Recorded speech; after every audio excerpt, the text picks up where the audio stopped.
Breaking news: for 50 years, Donald Trump has sold America a lie, that behind the gold-plated name was a mind of pure genius. But tonight on live television, that illusion shattered.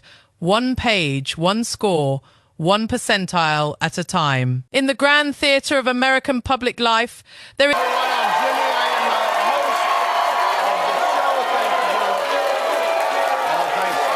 There is no myth more fiercely protected, more aggressively sold than that of Donald J. Trump's very stable genius. For 50 years, from the gilded lobbies of Manhattan to the sacred Oval Office, he has built a character larger than life.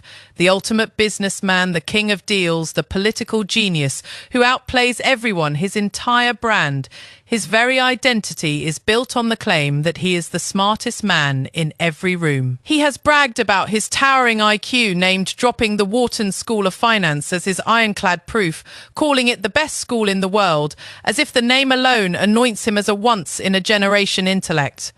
For decades, he has wielded this myth like a weapon, slicing at anyone who dares to question him. Generals with decades of strategic experience, not very smart. Professors with Nobel Prizes, overrated scientists with mountains of data, losers. But as history has proven time and time again, arrogance is a boomerang. And this year, it came spinning back in the most public and humiliating way imaginable. The stage was not a political hearing room, but one of a different kind of power, the late-night television set of Jimmy Kimmel Live. Jimmy Kimmel, a man who has often been the target of Trump's low-rated insults, began his monologue like any other, a wry smile on his face as he recounted the former president's latest rally. At that rally, Trump had once again gone on a long rambling tear, turning his particular brand of venom on a new target. Congresswoman Jasmine Crockett, whom he repeatedly called a low IQ person. Kimmel played the clip and the audience laughed, but Kimmel's expression... She's a low IQ person.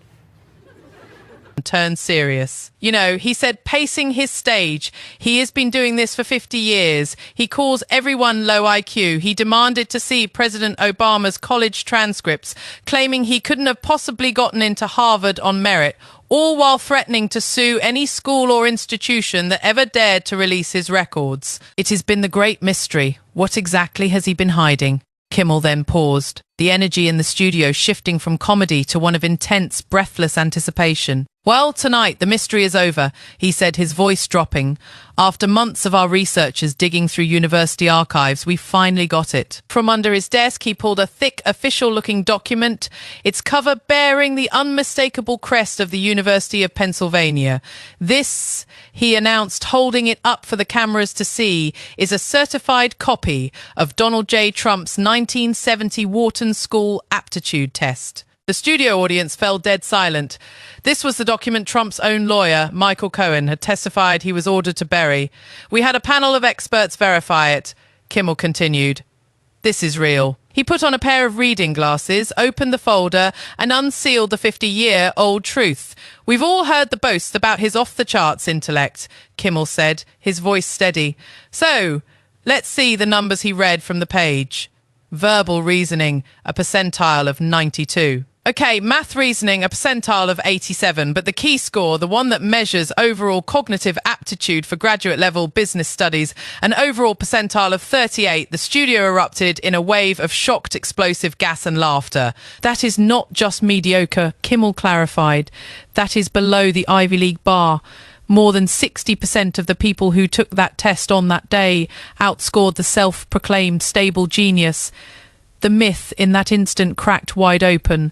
But Kimmel didn't stop. So he asked, how does a man with a 38th percentile score get into the best school in the world?